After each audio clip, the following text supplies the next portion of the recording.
함께 보신 하나님 말씀은 구약성경 사무엘상 11장입니다. 내일 말씀 일기 본문인 사무엘상 11장 중에서 다 읽진 않고 1절부터 5절까지 봉독한 이후에 설교를 통해서 전체 내용을 살펴보겠습니다. 사무엘상 11장 1절부터 5절까지 말씀, 구약성경 424면 전후를 보시면 되겠습니다. 함께 봉독합니다. 안몬 사람 나하스가 올라와서 길르앗 야베스에 맞서 진침해 야베스의 모든 사람들이 나하스에게 이르되 우리와 언약하자. 그리하면 우리가 너를 섬기리라 하니 안몬 사람 나하스가 그들에게 이르되 내가 너희 오른눈을 다 빼야 너희와 언약하리라. 내가 온 이스라엘을 이같이 모욕하리라. 야베스 장로들이 그에게 이르되 우리에게 이레 동안 말미를 주어 우리가 이스라엘 온 지역에 전령들을 보내게 하라. 만일 우리를 구원할 자가 없으면 내게 나아가리라 하니라. 이에 전령들이 사울이 사는 기브아에 이르러 이 말을 백성에게 전하매 모든 백성이 소리를 높여 울더니 마침 사울이 밭에서 소를 몰고 오다가 이르되 백성이 무슨 일로 우느냐 하니 그들이 야베스 사람의 말을 전하니라. 아멘. 잘 오셨습니다. 우리는 계속해서 사무엘서 상의 말씀을 대하고 있습니다. 사무엘서 상하, 사무엘상, 사무엘하는 역사서의 한 부분입니다. 성경의 분류 중에 역사서의 한 부분인데, 그럼 어떤 역사가 담겨 있는가라고 할 때 이스라엘에게 있어서 왕이 어떻게 세워졌는지에 대한 그 역사가 잘 드러나는 것이 사무엘상인 것입니다. 그래서 왕이 없었던 시절, 사사가 나라를 다스리던 시대에서 왕으로 넘어갈 때 어떤 일들 때문에 왕으로 세워졌고, 그리고 초기 왕, 사울 왕과 다윗 왕, 이런 왕들이 어떻게 통치를 하였는가를 잘 보여주는 것이 사무엘상 그리고 하인 것입니다. 그런 데 있어서 오늘 본문은 초대 왕인 사울이 아주 초기에 많은 사람들로부터 인정을 받고 이제 왕으로 추대되는 그런 장면이 나오는 것입니다. 그 말씀을 통해서 또 어떤 교훈을 받을 수 있는지 생각해 보도록 하겠습니다. 11장을 이해하기 위해서는 앞서 10장과 함께 이해하는 것이 좋습니다. 10장에는 어떤 내용들이 있는가 살펴볼 때 이스라엘 백성들의 원성과 또 요구에 의해서 왕을 세우게 되는데, 그 왕이 그 왕을 요구하는 목적이 무엇이었냐면 다른 나라들과 같이 왕이 우리를 지켜주고 보호해달라, 그런 왕을 우리에게 세워달라, 이렇게 요청했던 것입니다. 그래서 하나님께서는 이스라엘 백성들 중에 누구를 왕으로 세우도록 하셨는가? 그것은 다름 아니라 기스의 아들 사울이었던 것입니다. 이 사울은 어떤 사람이냐면 아주 준수하고 키도 크고 또 성품도 좋았던, 그리고 맡은 일에 최선을 다하고 충성을 다하는 그런 사람이었던 것입니다. 그러니까 외적으로 봤을 때 정말 이보다 더 좋을 수가 없다라고 할 정도로 아주 외적인 좋은 조건을 갖고 있는 사람이었습니다.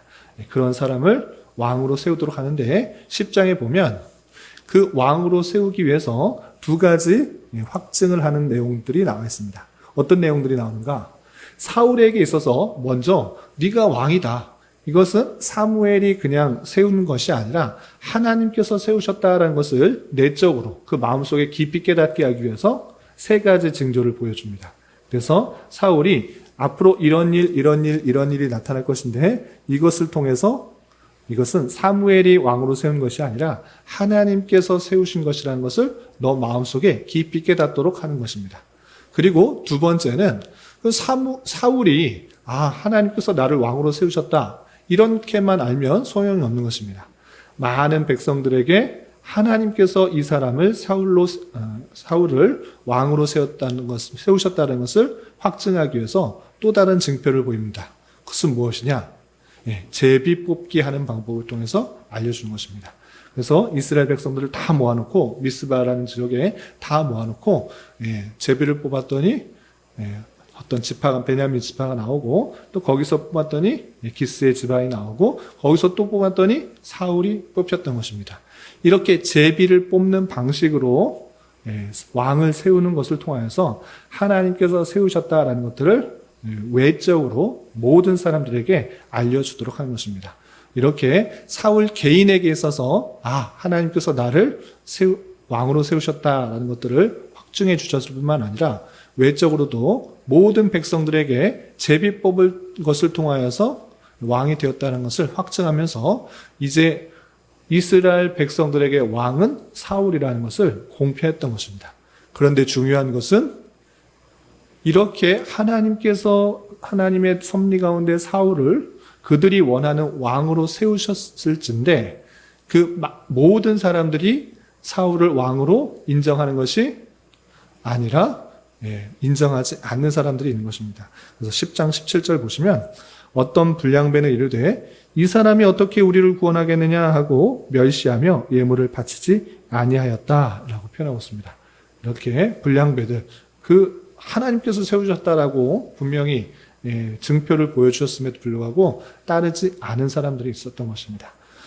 왕으로는 뽑혔지만 많은 사람, 이스라엘 백성들 전체가 그를 왕으로 추대하고 많이 따랐다는 것은 아닙니다. 뽑혔지만 신임을 얻지 못하는 그런 상황 가운데 있었던 것입니다.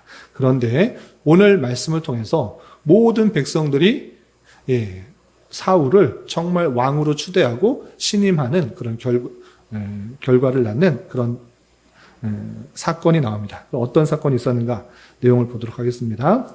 먼저 1절부터 5절까지는 그때 당시에 주변에 암몬이라는 나라가 있는데 이 암몬이 이 이스라엘 백성들을 쳐들어오는 그런 사건이 있었던 것입니다.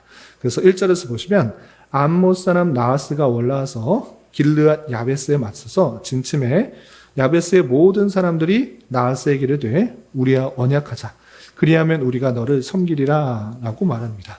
이게 무슨 뜻이냐라고 하면 이 암몬 족속 중에 나하스라는 사람이 전쟁을 하러 가자 이스라엘 백성들이 전쟁하러 오지 말고 우리가 약속하면 우리 살려준다라고만 약속하면 우리가 너를 섬기겠다 이렇게 말하는 것입니다. 그러니까 목숨만 살려달라라고 애원하고 있는 것입니다.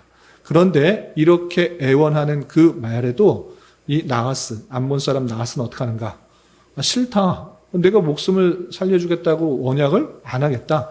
나는 너희들 오른쪽 눈을 다 빼야지만 그렇게 언약을 맺겠다라고 말을 하는 것입니다. 아주 치욕적인 것입니다.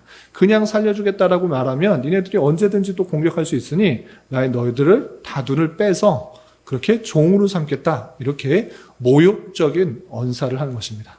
그런데 이 모욕적인 언행을 들었음에도 불구하고 이스라엘 백성 중에서는 그 모욕을 이기고 전쟁을 참여할 사람이 없었던 것입니다. 그래서 그 장로들이 이 모욕적인 이야기를 듣고 일주일만 말미를 주어라. 내가 우리 나라에서 정말 싸울 사람 좀 찾아볼 테니까 좀 일주일만 제발 좀 기다려달라. 일주일만 기다려주면 우리를 구원할 그 사람을 찾아서 올 테니 일주일만 말미를 달라고 하고 이스라엘 전역에 지금 이런 암몬 사람 나하스가 쳐들어와서 우리를 종으로 삼으려고 하는 그 모습들 가운데 우리를 구해줄 사람들을 찾아오도록까 말미를 달라 이렇게 말을 하는 것입니다. 그런데 이쪽 저쪽 찾아봐도 우리를 구원할 사람이 없었던 것입니다.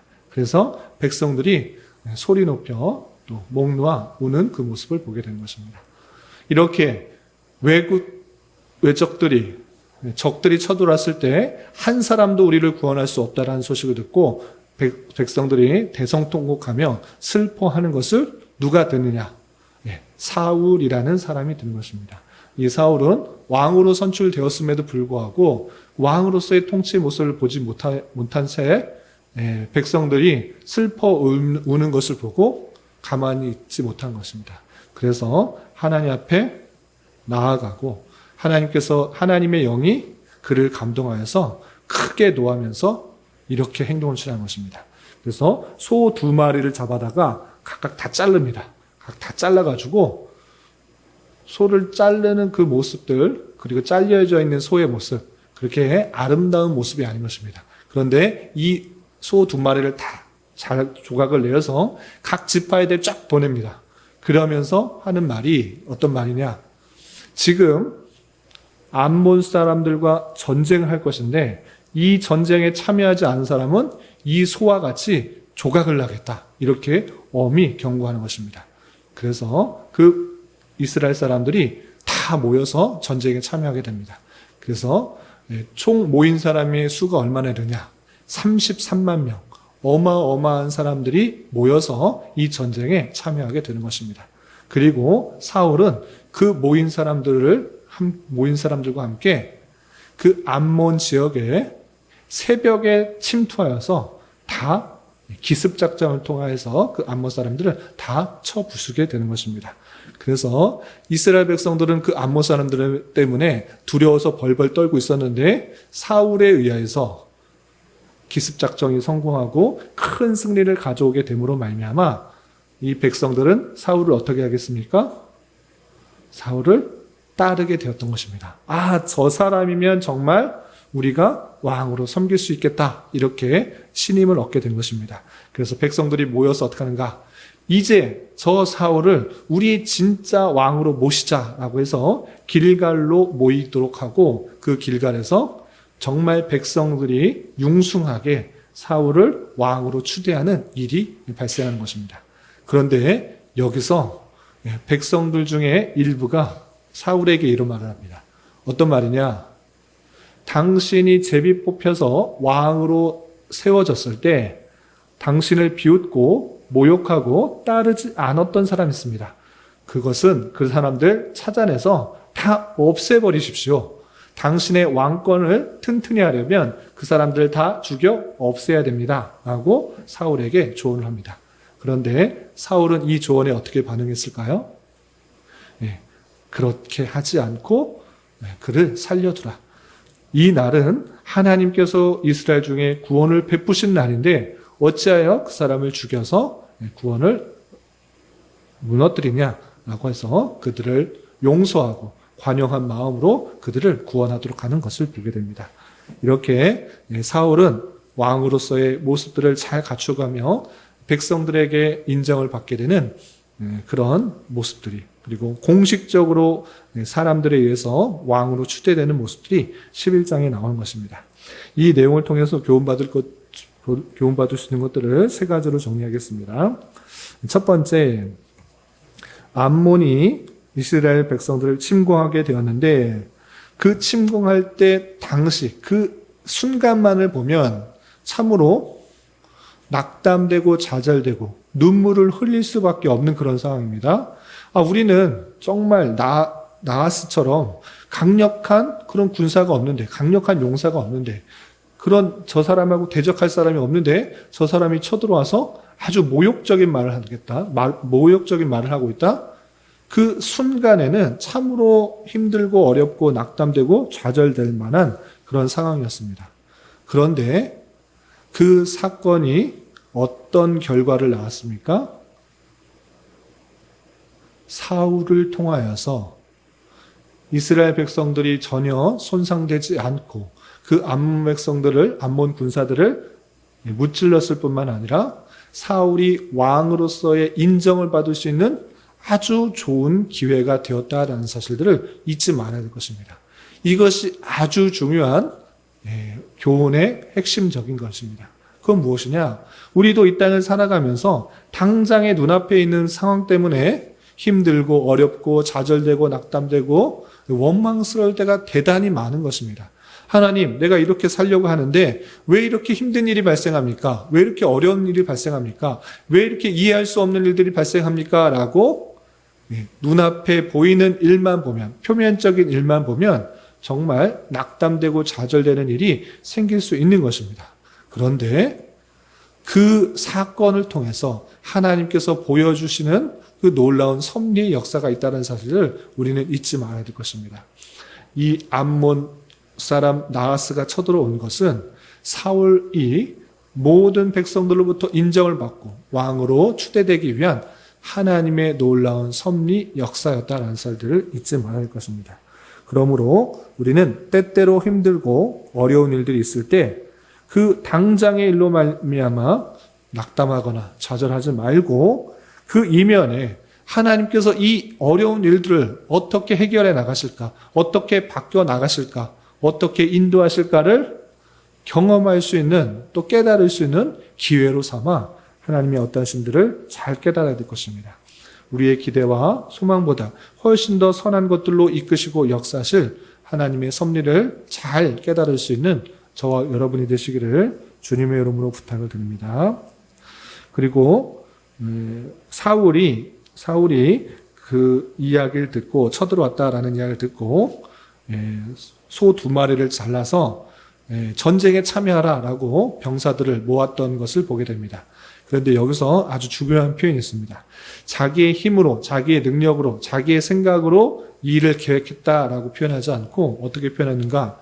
11장 6절 보시면 사울이 이 말을 들을 때 하나님의 영에게 크게 감동됨에 그의 도가 크게 일어나라고 표현했습니다. 그냥 화난 것이 아니라 하나님의 영에게 감동되었다라고 표현했습니다.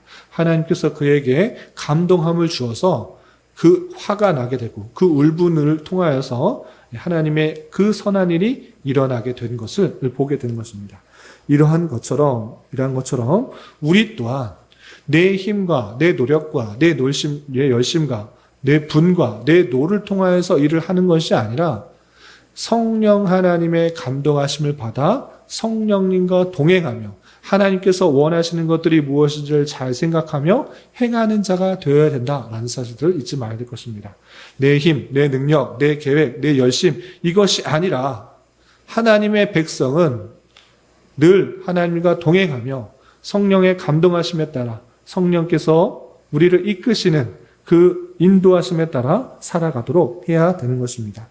또한 베드로전서 4장 11절에서는 만일 누가 말하려면 하나님의 말씀을 하는 것 같이 하고 누가 봉사하려면 하나님이 공급하시는 힘으로 하는 것 같이 하라라는 그런 표현이 있습니다. 이런 말씀처럼 내 스스로가 아니라 하나님께서 나와 동행하여 주시고 또 나와 함께하여 주시고 나와 역사하신다라는 것들을 늘 기억하며 하나님의 그 동행하심과 역사하심에 따라 또 공급해 주시는 힘에 따라 감당하도록 해야 되는 것입니다. 내 힘과 열심으로는 할 수 없다라는 사실들을 잊지 말고 하나님께서 나와 함께하여 주셔서 하나님의 선하신 뜻을 이루어 달라고 그런 마음을 가지고 행할 수 있는 저와 여러분이 되시기를 주님의 이름으로 부탁을 드립니다. 그리고 마지막으로 한 가지 더 생각할 것은 사울의 그 관용의 모습인 것입니다. 어떻게 보면 나를 반대하고 무시하고 조롱했던 그 불량배들, 저 사람이 어떻게 우리의 왕이냐라고 반대했던 사람, 내가 왕이 되었고 많은 사람들이 나를 추대하고 있기 때문에 없앨 수도 있는 그런 상황 속에서도 사울은 그렇게 하지 않고 관용의 마음으로 또 사랑을 하고 용서해 주었다라는 그 모습들을 살펴보게 되는 것입니다. 이런 것은 사울에게만 특별히 발견되는 것이 아니라 신약시대에 주님께서 우리에게 가르쳐 주신 내용이고 또 요한 사도도 강조했던 그런 내용인 것입니다. 만일 주님께서도 이렇게 말씀하셨습니다. 너희가 만일 너희를 사랑하는 자만 사랑하면 칭찬받을 것이 무엇이냐? 죄인들도 사랑하는 자는 사랑하느니라.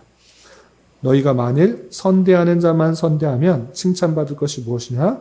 죄인들도 이렇게 하느니라 라고 하면서 우리를 반대하고 또 원수와 같은 사람도 사랑하는 그 모습들을 가져야 된다. 이렇게 표현하고 있는 것입니다. 이런 것처럼 우리 스스로는 참으로 나를 반대하고 무시하고 조롱하고 배역하는 그런 사람들을 사랑할 수 없지만 주님께서 우리에게 보여주셨던 그 사랑을 생각하며 우리는 그런 사랑의 마음들을 가지고 용서하는 마음을 가지며 살아야 될 것입니다. 우리 주변에 그런 사람들을 더욱더 사랑함으로 그리스도의 사랑을 실천할 수 있는 저와 여러분이 되시기를 주님의 이름으로 부탁을 드립니다. 기도하겠습니다. 하나님 아버지 감사합니다. 오늘 말씀을 통해 암몬과의 전쟁에서 승리함으로 사울이 백성들에게 왕으로 인정받게 된 말씀을 대하였습니다. 이런 말씀을 대하는 자로서 당장에 나타나는 상황에 매몰되지 말고 그 이면에 있는 하나님의 섭리의 손길들을 발견하며 살아가게 하여 주시고, 우리에게 맡겨진 일들에 대하여 내 힘과 능력으로 하는 것이 아니라 더욱더 주님만을 의지하며 주님께서 공급해 주시는 힘으로 잘 감당하게 하여 주옵시고, 나를 선대하는 사람만 사랑할 것에서 벗어나 주님께서 보이셨던 것처럼 자신을 무시하고 반대했던 사람까지 관용하고 용서하며 사랑할 줄 아는 자 되게 하여 주시옵소서. 주님, 이 시간 계속해서 우리에게 주어진 여러 가지 기도 제목을 가지고 주님 앞에 나아갑니다. 믿음으로 간구하는 은혜의 시간이 되게 하여 주시옵소서. 예수님의 이름으로 기도 올리옵나이다. 아멘.